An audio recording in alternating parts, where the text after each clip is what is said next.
on the ramp towards the on-ramp. Hey, get on the fucking ground!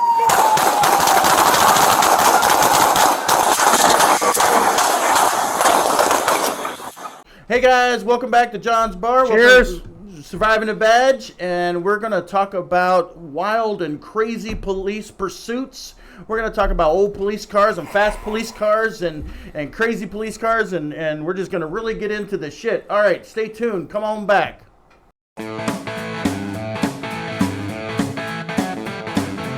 All right, so before we do that, let's go ahead and talk about our fallen officer page. We have 103 officers who have fallen in the line of duty as of right now. Number one cause of death is firearm related, so you guys make sure you wear your vests out there and be careful. And like we said last week, keep your head on a swivel.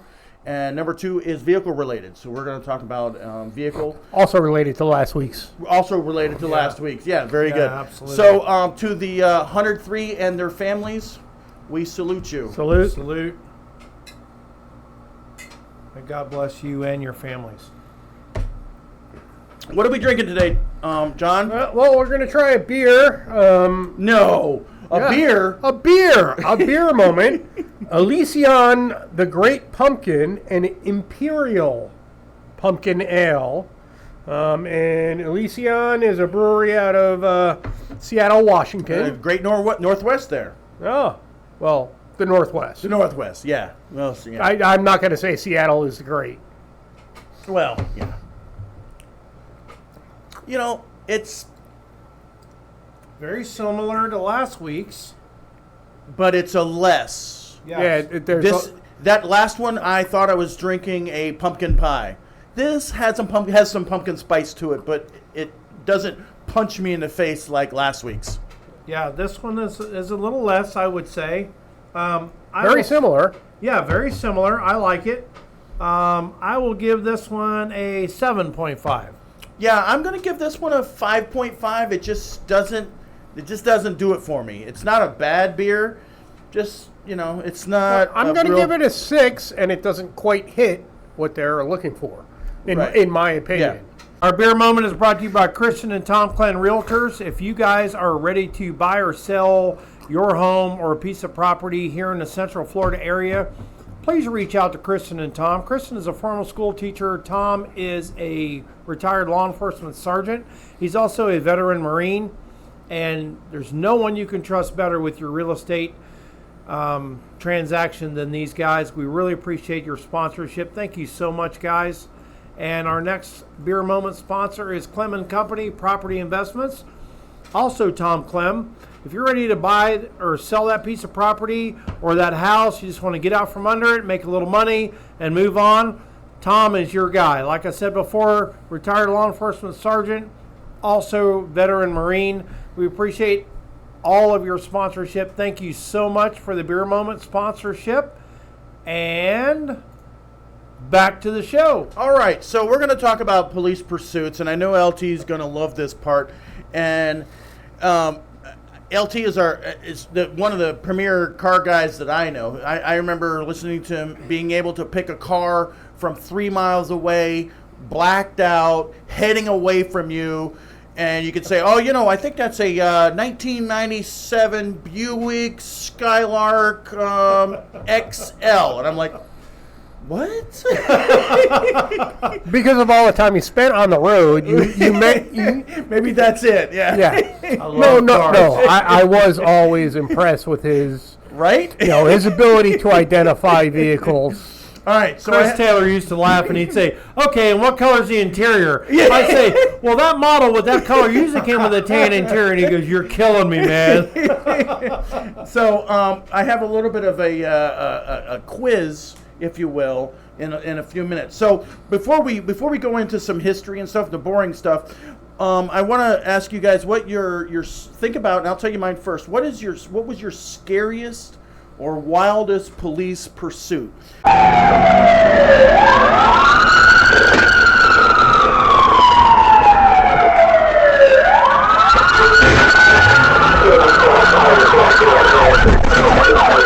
And I'll start off while you guys thinking. So I already know mine. Day number 1 on my own after FTO, during the day I was working night shift, we had an escaped prisoner from the local jail for armed robbery. And we were setting up a roadblock. And I'm checking cars, and all of a sudden I see, I hear LT's dad call over the radio. I got him in a stolen car northbound, and it was on. And we were driving, what were the LTD2s? Yeah, no, LTDs. LTDs, Yeah. but they were hand-me-downs from FHP, and they had, I think the nicest one had 300,000 miles on it. These were just... So we're chasing this guy north, and he whips around, he's coming down, and there's a construction site, and after about 3 minutes, I realized brakes ain't working. Nope. They are glassed and over. You're like, oh shit, you're trying to plan where you're going to dodge off and not hit somebody. He gets on the interstate and goes north and then crosses over and goes south, and he finally... parks into the rest area, and we put the habeas corpus on him, and yeah, that was the craziest pursuit I ever had. And what was funny was one of our officers at the time, we arrested him. You know, he was a federal inmate at the jail, and one of our officers wrote him a ticket because he dumped the car in a handicap spot. So he wrote after the pursuit? Yeah, after the pursuit. He wrote him a ticket for parking in a handicap spot. I would have done that in a heartbeat. It was like added insult to injury. I love it. All right, who wants to go? I was in the traffic unit, and I was asked to help on a search warrant. And I'm like, can I write tickets? And they're like, no, it's a search warrant. They hadn't told me what the search warrant was. Right. But they're like, no, you're not traffic. You're assigned to help us with executing the search warrant. Blah, blah. I'm like, okay. And while executing the search warrant, sorry, it's not a pursuit story. This but guy. No, I'm just kidding. But we watched the guy drive past the target house. Was he like this? Yeah, yes. He was 100% like, oh shit. And the house is on a dead end road.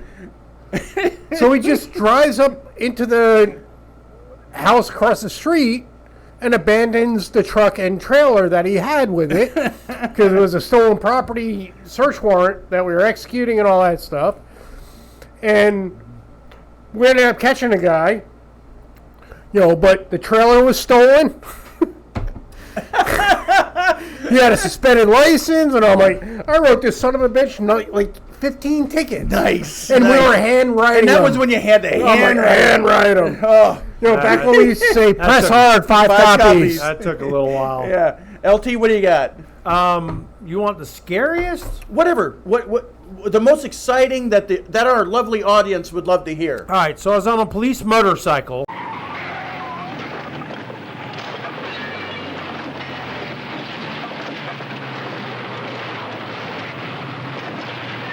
Oh, jeez. In the agency north of here, my second agency I work for, and lady comes to the school zone, and she's hauling ass to a school zone.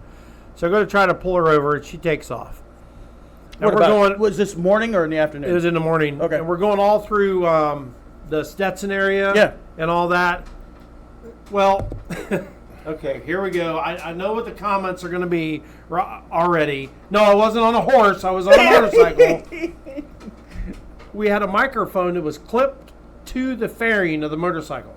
Okay. We didn't have all this push to talk like I had years later with a boom mic and all that shit. You got a shoulder mic here, and you had a mic on the thing. Now, did this motorcycle have an actual motor, or was it a bicycle? It was a KZ1000. Pedal cycle, we call them. Kawasaki KZ1000P for police model.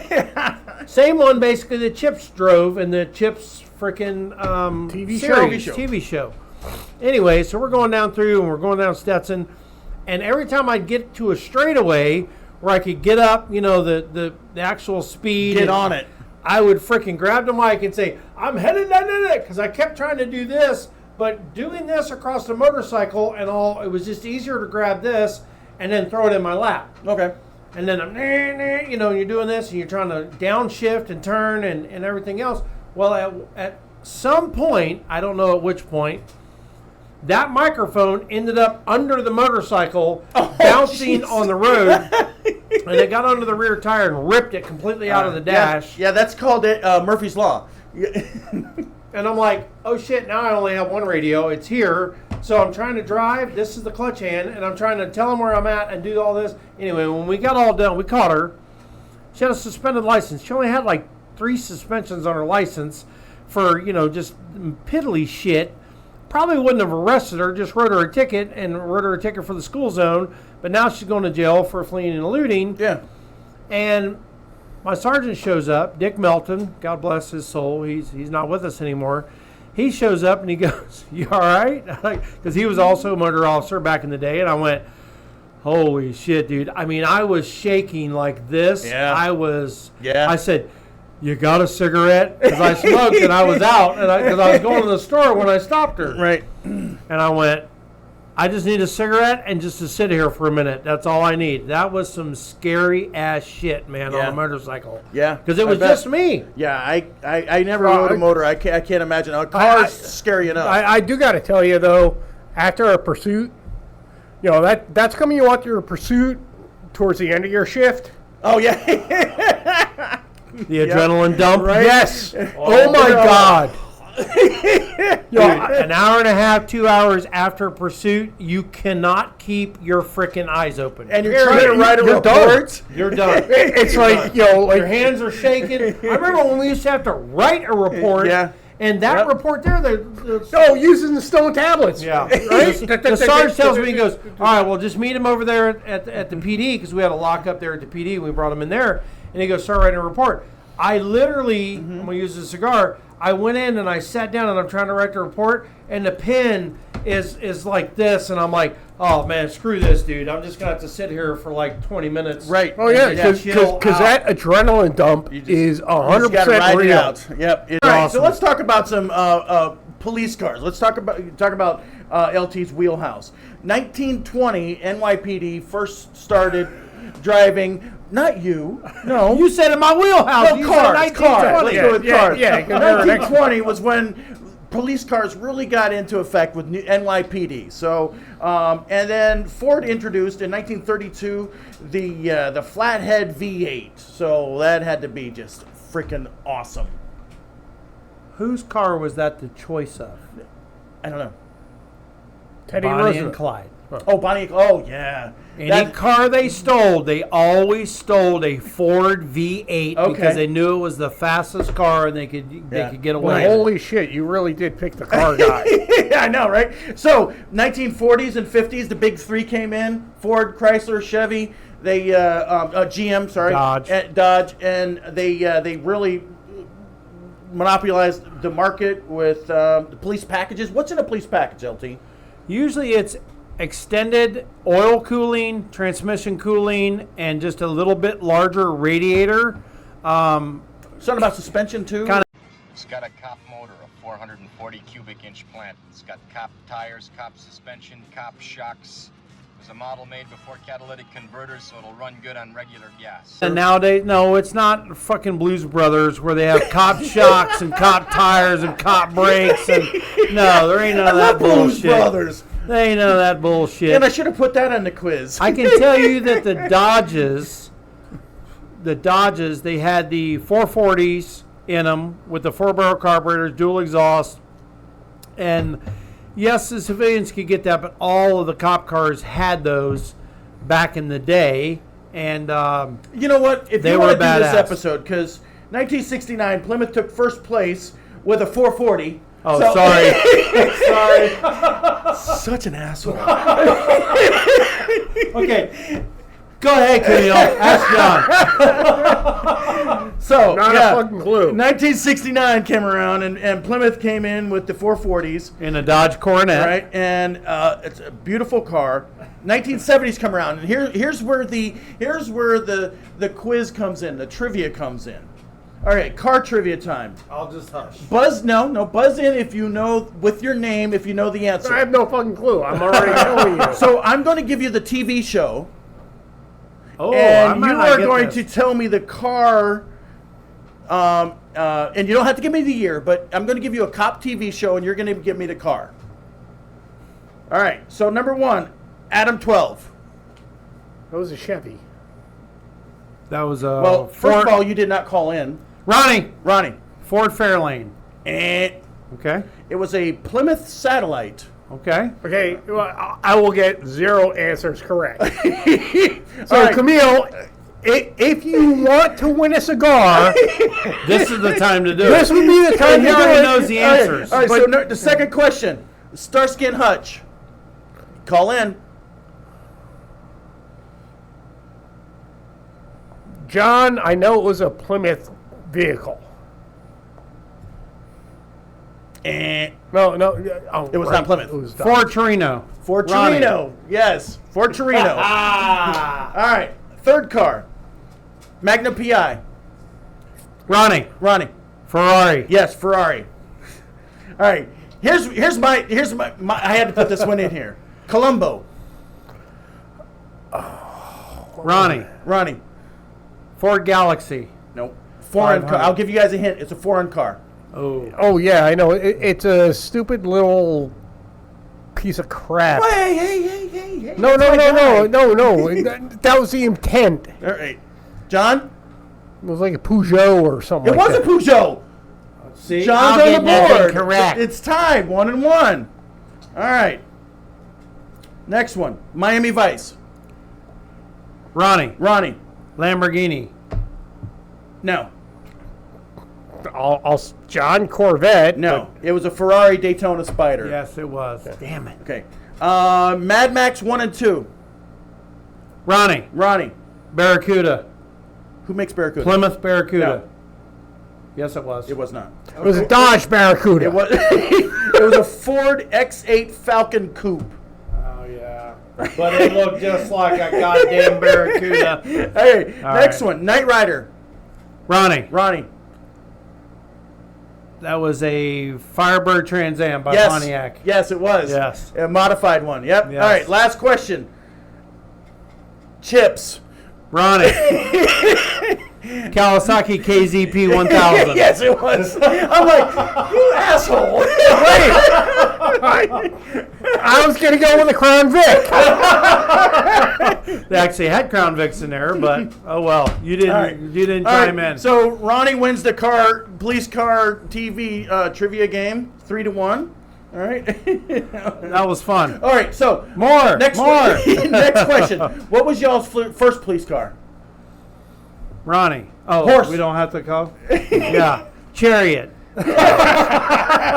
No, actually, when I started with an agency as a reserve, they gave me a Chevy Malibu 4-door with Chevy a Malibu? yes, with a frickin' like a 4.8 or 4. Yeah, I think it was a 4.8 V8.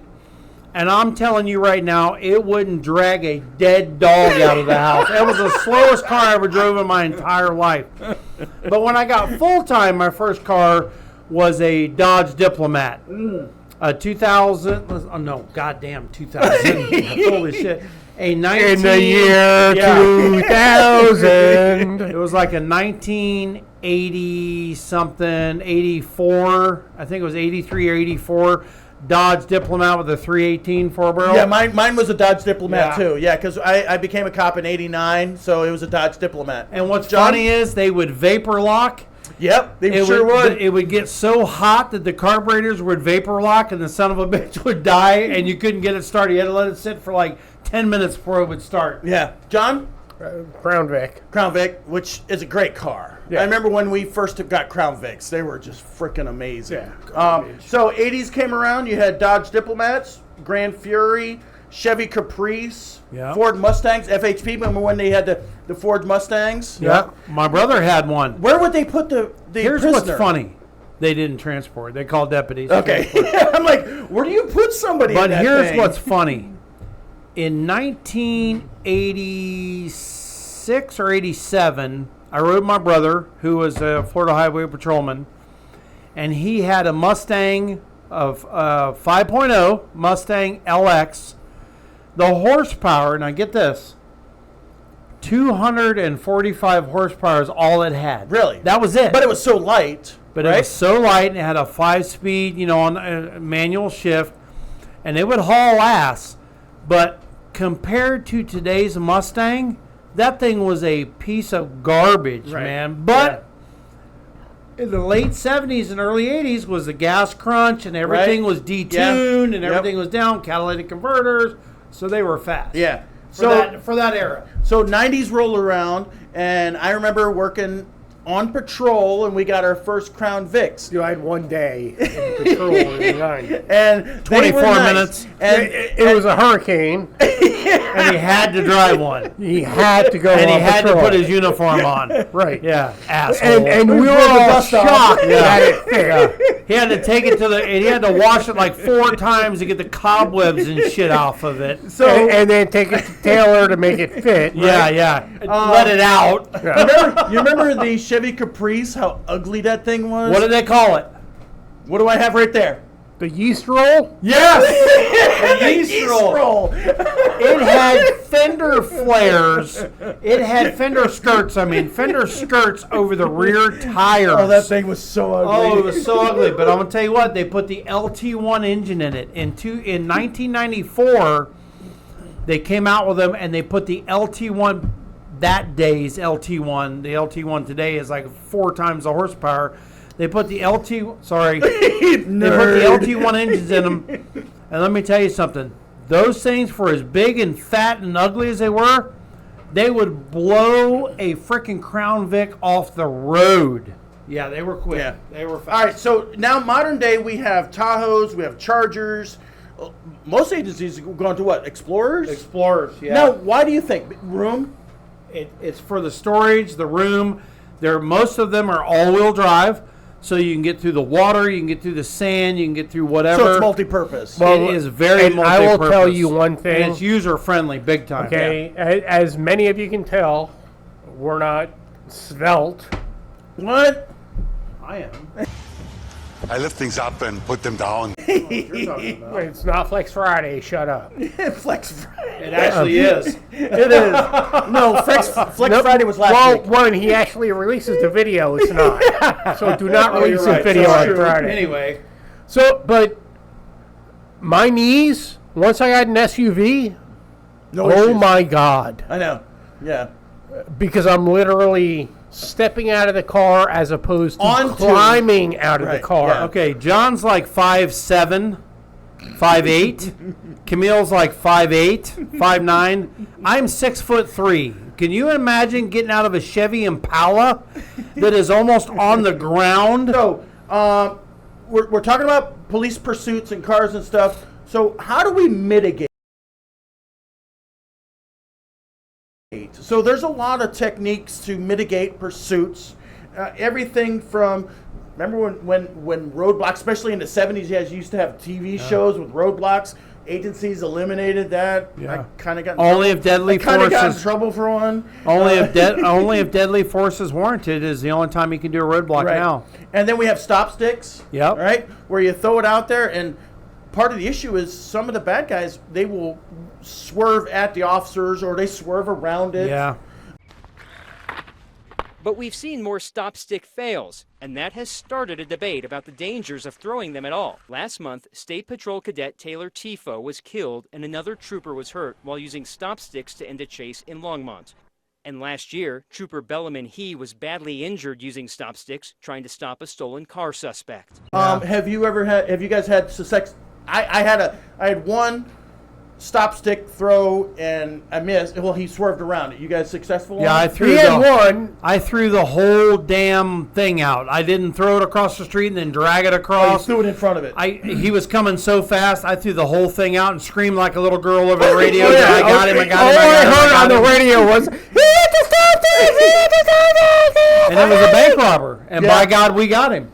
I had a guy, he was driving by, and as he drove by, he raised his gun, and he just stared at me, and I'm like, okay. And I pulled it, and he went around it. You know, people are just, They are very dangerous. The stop sticks and deploying them are extremely dangerous if not done properly. Now we're going to talk about PIT maneuver. What does PIT stand for? Precision intervention technique. Yeah. So.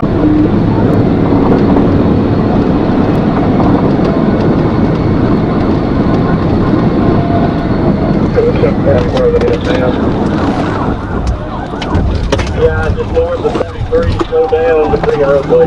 So And I'm an instructor. You think I would have known that? right. So what is John. It's actually precision immobilization Shut technique. up. You already lost. So what is? No, what I is- didn't, because I got it right. So what is that, and how do you do it safely? You do it safely by picking your location, picking a location where the So individual aim for a bridge. the With a individual- motorcycle. The individual is not going to cross into oncoming traffic and hit someone head on, or they're not going to hit a tree, a bridge abutment, or something like that, and that it can be done successfully. You don't want to do it on a high-wheeled vehicle like a four-wheel drive truck or something that sits way off the ground, because the likelihood of them rolling the vehicle over, like vans, SUVs, stuff like that, you're not supposed to do it on that, again, unless deadly force is okay. This dramatic scene is not the way anyone wants the pursuit to end. What is there a speed preference? Not really. I mean, yeah, you want to stay under about 65 if you can. So 100 is depending not- on the vehicle. Depending on the vehicle. I mean, if it's a Corvette, you can pit a Corvette at 100 miles an hour. It's probably not going to roll unless it goes off into the grass and does catches- what we call a flip vault. Okay. And then grabs the grass and flips and vaults. And essentially, what you're doing is can't guarantee that. You're hitting the side and making. You're not hitting. Well, tapping You're and pushing. You're Okay. not tapping. You're pushing the side of the vehicle to create a slip fault in the vehicle at 45 degrees, and the vehicle starts to come backwards, and when it does, it stalls out. As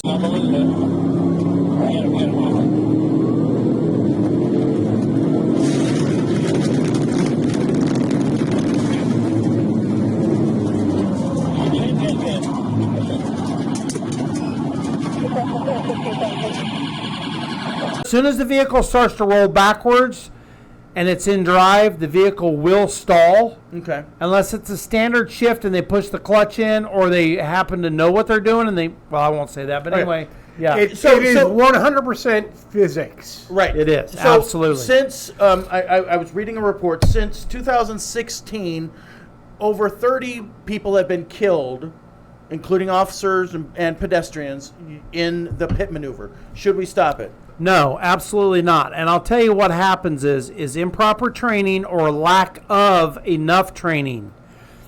Because when we taught training out where we taught it, and I was an instructor, we got vehicles all the way up to 60 miles an hour, and they were Crown Vics and Ford Crown Vics, and we were pitting them with Ford Crown Vics and with SUVs. We never had a vehicle roll over or have any issues. What happens is the officers, unfortunately, again, the adrenaline is all the way up here, and they slam into the vehicle or they crash into the vehicle. I'm going to pit this vehicle right here. There's the pit. Ooh, wow. Oh, my goodness. What? Or they pick a location that shouldn't have been done when it should have been done. And it goes into either head-on traffic or in a bridge abutment or a tree or something like that. And a death also, occurs. all of our pits had to be approved by the supervisor on Correct. duty. Correct. So, not a pro-law enforcement newspaper, but Washington Post. Really? Yeah, shocker, right? Wrote a couple articles. 4 15-year-old teenagers in California, or not California, North Carolina, driving down the road, and 100 miles an hour, they were pitted. Van flip, began a cartwheel, 500 feet of cartwheel, impacted. 3 of the teens were thrown, 2 of them died, and 1 broke a back. Should we stop doing pits? No. And here's a problem with that. Number one, they ran from the police. That's their first mistake. They put themselves in that predicament. Not only themselves, but other people. Correct. And other than running from the police, what was the underlying crime? Speed. Okay. They were originally clocked doing 100 miles an hour. And number 2, they weren't wearing their seatbelts. Number 3, I'd have to see where the location was and watch the video of where it was done, where the pit was done, because I can tell you right now, if it was done on a 4-lane highway, you can pit a vehicle at 100 miles an hour as long as it's not a high-wheeled vehicle. You can pit a vehicle at 100 miles an hour and it'll just spin a couple of times and come to a rest. So I'm glad you say that. 2020, Arkansas State Police pitted a vehicle at 109 miles an hour. The crash, the truck that was involved, pickup truck, flipped, High wheel. landed on the top of it, killing the driver. The officer ramped up on the back of the truck, cut through a telephone pole, and the officer was injured.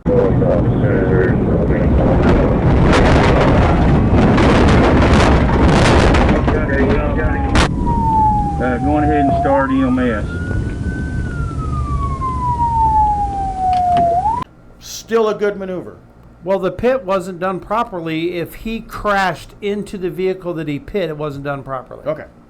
But I'd have to see the video to make sure. But I have that video. I'm going to put it in. yeah, it wasn't done correctly because after you perform the pit maneuver, okay, and the vehicle that you pitted spins, you are to go past that vehicle, and now you are the rear cover for the takedown of that vehicle. So there's no reason for him to still be engaged with the vehicle and hit the vehicle if done properly. There's no reason for that. Yeah, I mean, basically what he's saying is the pit maneuver does not cause the vehicle involved, the vehicle initiating the pit, to lose control. So if you don't do it properly, that's when you lose control. And the thing is, isn't there a you have two horrible decisions. Let this person continue to drive at 109 miles an hour through the city and possibly wiping out a family of 6 in an SUV, or taking them out. So both of them are bad decisions. And obviously, law enforcement's always going to be blamed. Why did you not stop them? Why did you stop them? I disagree with your comment. Both of them are bad decisions.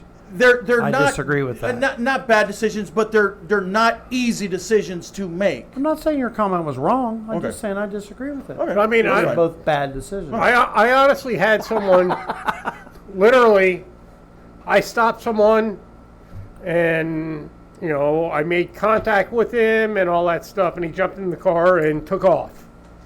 All right, our policy says I couldn't re-engage him in a pursuit. Right. All right, and like 30 seconds later, someone comes by and says, hey, there's a guy driving like a madman, just went up the road here. And I'm like, okay, I know. I'm well aware of it, but there's nothing I can do about it. It's like, what do you mean? I'm like, doesn't meet our pursuit policy. I'm not allowed to pursue. If you have a problem with that, you may want to contact your legislature. All right. Hold on. They were just saying in Chicago that on the last show I mentioned a gentleman that was speaking. I believe he's in the House of Representatives. Anyway, he was speaking about Chicago. They have just implemented a no chase policy. A lot of agencies are of any kind for any reason. Washington D.C. has a no chase policy, and he said on foot or in cars, no chase. Yep. What in the hell is this country coming to? Yeah, it's going to shit. Guys, so this has been a fun episode. Absolutely. Tell us your war stories. Tell us your greatest or wildest comment down below, guys. And comment down below. Make sure you like and hit that button for notifications. Every time we put out an episode, it'll come up, pop up. You'll get a notification that we got a new episode out. We are this close to 500. Next stop, 1,000. Man, we are, oh my God. What are we, like 480 something? 495. Yeah, 495. We are 5 subscribers away, guys. Anyway, so just remember, always at Surviving the Badge, Still got your 6. Y'all be safe out there.